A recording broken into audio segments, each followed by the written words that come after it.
News TV. আমি শিউলি Mizan, Bangla news টিভির পক্ষ থেকে আপনাদের সবাইকে জানাই আমার আন্তরিক প্রীতি ও শুভেচ্ছা।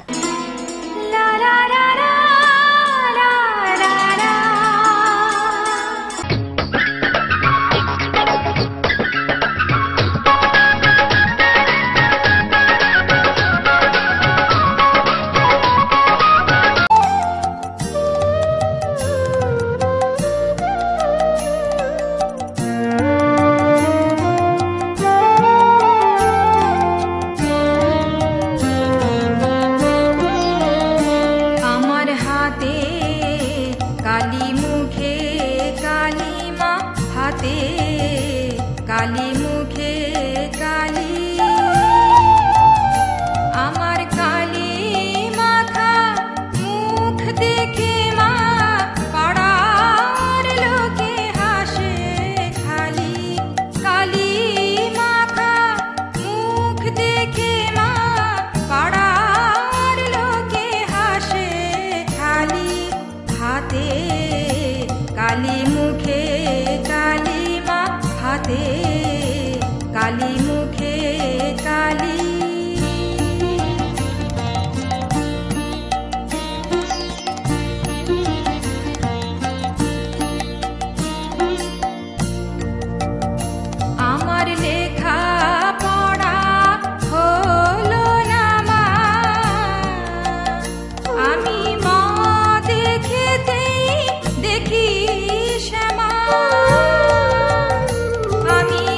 বলো থাকি কি করে, যেও না ছেড়ে তুমি, যেও না ছেড়ে, যেও না ছেড়ে তুমি, যেও না ছেড়ে, তুমি ছাড়া আমি বলো থাকি কি করে, তুমি ছাড়া আমি বলো থাকি কি করে।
বাংলাদেশ ট্রেন্ড আছে, সেই ট্রেন্ডটা হচ্ছে যে নির্বাচনে জয়ী হইলে নির্বাচন সঠিক হয়েছে, আর নির্বাচন যদি ফেল করি তাই সঠিক হয় নাই।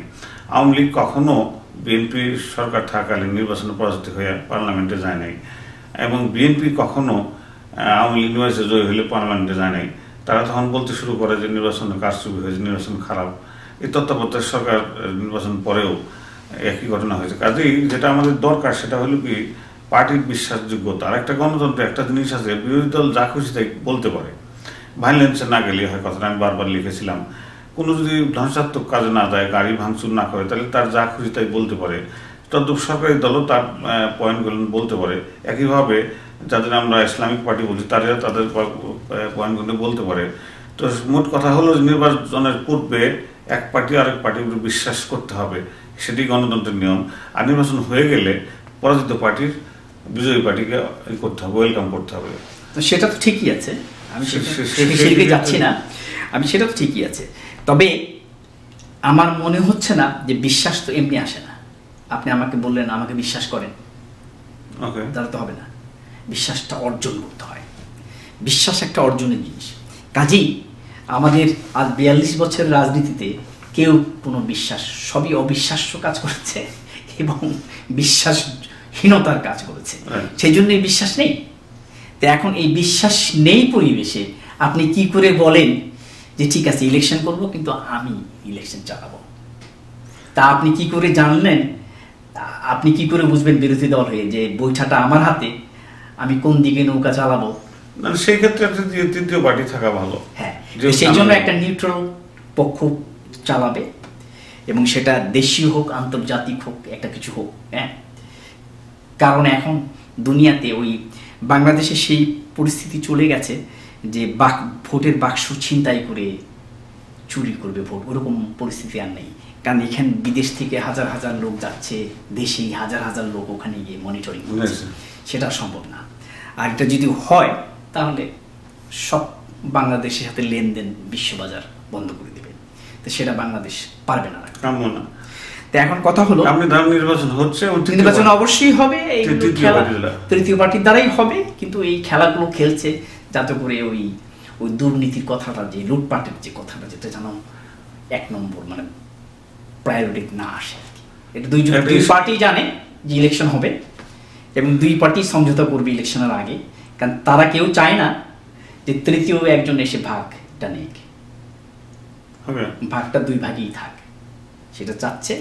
আমার মনে হয় না যে এইসব টিকবে। আর দুই পার্টি যতই বলেন কতগুলো ব্যাপারে তারা একমত, যেমন কতগুলো জিনিস আমি দেখেছি, লুটপাট এর মাত্রাতে একমত। হ্যাঁ, তারপরে এই একজন আরেকজনকে গালি দেওয়ার ব্যাপারে একমত, তাই না? একজন ইচ্ছা করে অমুক দেশের বিরোধিতা করবে, ভারত বিরোধী, আর একজনের ইচ্ছা করে ভারত প্রীতি, বুঝছেন না? এগুলো আসলে পাতানো খেলা। আমি তো দেখছি না যে কোনো ওই বিএনপি আসলে ভারতের সাথে কোনো ট্রেডের কোনো অসুবিধা হয়, আমি তো দেখিনি।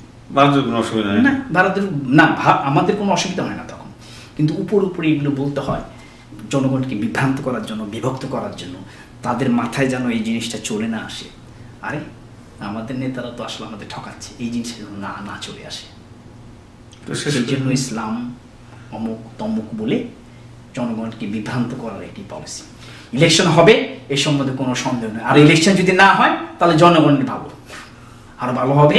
এই জন্য যে ভালো ইলেকশন না হলে বাংলাদেশ ইলেকশন দরকার নেই, ইলেকশন দরকার নেই। প্রিয় দর্শক, আমরা শেষ করছি। তো আমি একটা জিনিস বেরিয়ে আসছে আমাদের দুজনের আলোচনার মধ্যে, সেটা হচ্ছে এই পার্টি, দুটো বড় পার্টি আওয়ামী লীগ এবং বিএনপি, তারা একটা ইস্যু দাঁড় করে দিচ্ছে। সেই ইস্যু নিয়ে আমরা রাস্তায় মারামারি করছি, আর ওরা নিশ্চিন্ত নির্বিঘ্নে চুরি লুটপাট করে লুটপাটের টাকাটা বিদেশে পাঠাচ্ছে। এই হচ্ছে ট্রিকটা। কখনো বলা হয়েছে কে স্বাধীনতা ডিক্লেয়ার দিছে, 42 বছর পরে স্বাধীনতা 42 পরকে ডিক্লেয়ার দিছে, কে দেয় নাই, এটা কিন্তু আসলে খুব একটা মূল্য বহন করে না। তারপরে এক নেতার কয়টা বাড়ি আছে, হ্যাঁ, এটা কি জনগণ মূল্য বহন করে না। তো যাই হোক, কিছু কিছু ইস্যু দিয়ে আওয়ামী লীগকে উত্তেজিত করা হয়, আবার বিএনপিকে কিছু দিয়ে উত্তেজিত করা হয়। রাস্তায় কর্মীরা খুব সচল থাকে, মারামারি করে, চিৎকার করে, কর্মীরা আর হ্যাঁ কর্মীরা জনগণের নামে কর্মীদের প্রায় 1 কোটি ক্যাডার না কি বলে, হ্যাঁ ওরা এইসব করে এবং ওদেরকে ভাতা দেওয়া হয়। ভাতা মানে ওই যে পুলিশকে না বলে দেওয়া হয়। প্রিয় দর্শক, যেটা হয়েছে সেটা হলো কি, লুটপাট বা যারা দেশের সম্পত্তি লুট করছে তাদের সংখ্যা খুব বেশি না। এটা জরিপ করে দেখা গেছে 150-200 লোক বেজর তারা করছে। দুই পার্টিতে 150-300 হতে পারে, তার কর্মী বাহিনী হয়তো হতে পারে আর 200-300। এটা আরো বেশি হবে, পরিমাণে বেশি হতে পারে। যাই হোক, সংখ্যাটা নির্ধারণ করা কঠিন। লুটপাট করছে, তারা একটা সেন্টিমেন্ট দিচ্ছে যে কখনো বলছে যে কে স্বাধীনতা ডিক্লেয়ার করলো, কখনো বলছে যে ওরা যুদ্ধ করে নেই, কখনো বলছে যে এই জাতীয় অমন কিছু সেন্টিমেন্ট দেয়। সেন্টিমেন্টে আমরা গন্ডগোল করতে থাকি সাধারণ জনগণ, আর নেতারা নির্বিঘ্নে লুট করে। আর একটা ইন্টারেস্টিং ব্যাপার, সেটা আমি আমেরিকান হিসেবে বলছি, আমাদের জন্য সৌভাগ্যের ব্যাপার, খুশির ব্যাপার, ওনারা টাকাগুলো দেশে রাখছেন না। একটা গ্রুপ লন্ডনে পাঠাচ্ছেন, আর একটা গ্রুপ আমেরিকা পাঠাচ্ছেন। তো আমেরিকা তো একটা সুবিধার দেশ, যে কোনো মডার্ন দেশই আছে, আপনি যদি নির্দিষ্ট পরিমাণ ট্যাক্স দেন, টাকাটা লিগাল হয়ে গেল। যেভাবেই টাকা নেন জিজ্ঞেস করবে না কত টাকা আছে তোমার, 1 কোটি টাকা আছে, ঠিক আছে তুমি 30 লাখ। তবে এই জিনিসটা আস্তে আস্তে বন্ধ হওয়ার সম্ভাবনা আছে। কারণ আপনি বোধহয় শুনেছেন যে সুইস ব্যাংকের যে এই যে গোপনীয় টাকা রাখার যে পদ্ধতিটা, সেটার বিরুদ্ধে এখন সোচ্চার। এখানে শুধু বাংলাদেশের লোকরা টাকা রাখে তা না, ভারতের লোকরা টাকা রাখে তা না, এই পৃথিবীর বিভিন্ন বড় বড় চোর যারা বড় বড় নেতা, তারা টাকা রাখে, সেগুলো বন্ধ করার ব্যবস্থা করা হচ্ছে। এবং খুব শীঘ্রই, এবং কিছু কিছু দেশ দেখা যাচ্ছে যে টাকা রাখতে গেলে জিজ্ঞেস করা হয় যে এই টাকা তুমি কোথায় পেলে। তার মধ্যে 1 নম্বর আছে মালয়েশিয়া।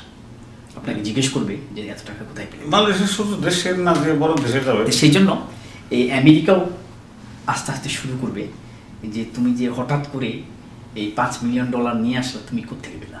10 বছর পরে শুরু করলে আমাদের দেশটাই ভালো হয়ে যাবে, জনগণ সচেতন হয়ে যাবে। তাহলে শুরু করতে হবে না। আমেরিকাকে অনুরোধ করছে, আপনারা শুরু যদি করেনি যদি এখনই করেন। 10 বছর করলে শুরু করলে লাভ হবে না কিছু, ততদিনে বাংলাদেশের জনগণ সচেতন হয়ে যাবে, আর টাকাও কিছু থাকবে না, আর চুরি করারও থাকবে না। আর যে আপনি কি মানে জোরে সোরে চুরি করার জন্য আর বলছেন তাড়াতাড়ি করবো না? আমি যেটা বলতে চাচ্ছি, চুরি করে এনজয় করতে পারবে না, কারণ চুরি করে এনজয় করে না। তো এখানে অনেকটা দেখেন না, লুকিয়ে লুকিয়ে থাকে, কারণ জনগণ জেনে যায় যে এখানকার বাংলাদেশ এনজয় করতে পারে। কারণ প্রজন্ম যারা আছে ধরবে, আন্দোলন করবে, তখন তাদের পালাতে হবে। পালাবে কোথায়? লন্ডনে যাবে না আমেরিকা আসবে। তো আমেরিকা আসলে আমেরিকার সিস্টেম মতো গ্যাস সিস্টেম কাজ করতে হবে। শিক্ষার দীক্ষা নাই, ওই টাকার 30%-40% ট্যাক্স দিতে হবে, গোটা 2 বাড়ি হবে, ওই দিয়ে কোনো রকম সাধারণ লোকের সাধারণ লোকের মতো বসবাস করবে। এই যে শান জগতে 5টা গাড়ি, গভর্নর, এগুলো এখানে চলবে না। এখানে কোনো নিয়ম নাই, কারণ এখানে প্রেসিডেন্ট রিটায়ার করলেও তার বাড়ি ভাড়া দিতে কষ্ট হয়ে যায়। প্রেসিডেন্ট রিগান তার জঞ্জাল তো প্রমাণ। প্রেসিডেন্ট রিগান অনেক বেতন পেতেন, সেই বেতন থেকে বাড়ি ভাড়া দেন। যখন রিটায়ার করেছেন তখন বাড়ি আর বিশাল একটা মেনটেন করতে পারেনি, ব্যাংকরাপ্ট হয়ে গেছে।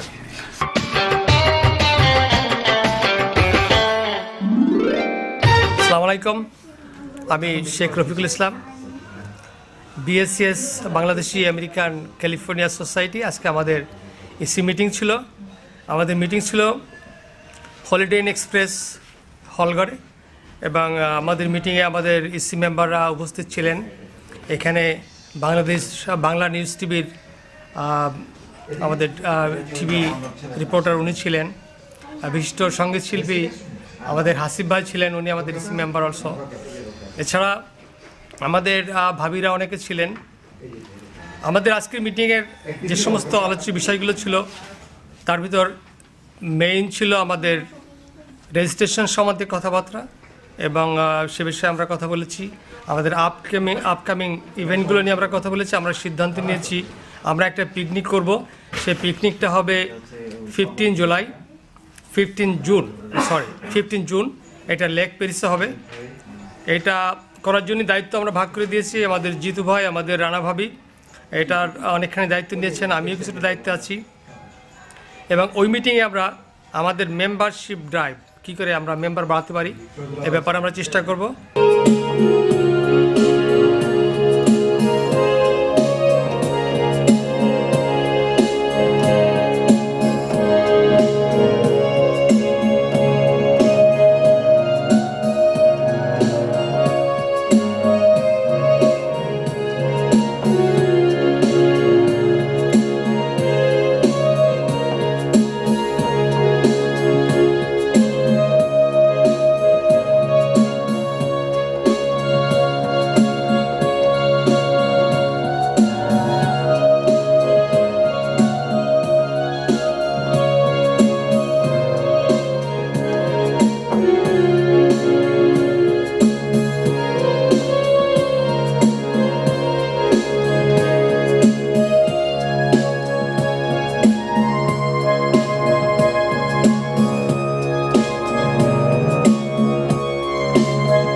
জিয়ারাতে তুমি যাও মদিনায় যাও মদিনায় যাও মদিনায় কাবার জিয়ারাতে তুমি যাও মদিনায় যাও মদিনায় যাও মদিনায় আমার সালাম পৌঁছে দিও নবীর রোজায় তুমি যাও মদিনায় যাও মদিনায় যাও মদিনায় কাবার জিয়ারাতে তুমি যাও মদিনায় যাও মদিনায় যাও মদিনায়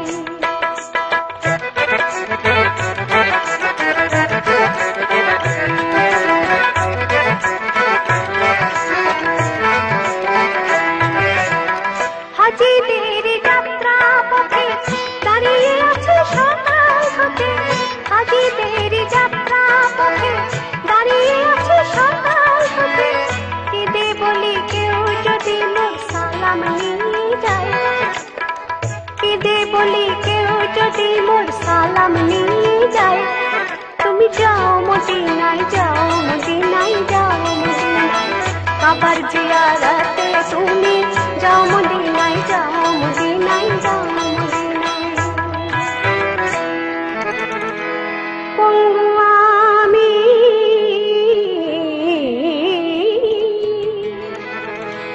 আরব সাগর লঙ্ঘি কেমন করে তাই নিশিদিন কাবা যাবার পথে থাকি পড়ে বলিও দরিয়ার কেউ আমার সালাম গেল না কেউ দরিয়ার কেউ আমার সালাম গেল না কেউ তুই দিস মোর সালাম খানি মোরুর লুহাওয়ায় তুই দিস মোর সালাম খানি মোরুর লুহাওয়ায় তুমি যাও মদিনায় যাও মদিনায় যাও মদিনায় কাবার জিয়ারাতে তুমি যাও মদিনায় যাও মদিনায় যাও মদিনায় আমার সালাম পৌঁছে দিও নবীর রোজায় তুমি যাও মদিনায় যাও মদিনায় যাও মদিনায় কাবার জিয়ারাতে তুমি যাও মদিনায় যাও মদিনায় যাও মদিনায় যাও মদিনায় যাও মদিনায় যাও মদিনায় যাও মদিনায়। এবার বিদায়ের পালা। আগামীতে অনুষ্ঠান দেখার আমন্ত্রণ জানিয়ে আজকের মতো এখানেই বিদায় নিচ্ছি। আমি মায়া আলম, বাংলা নিউজ।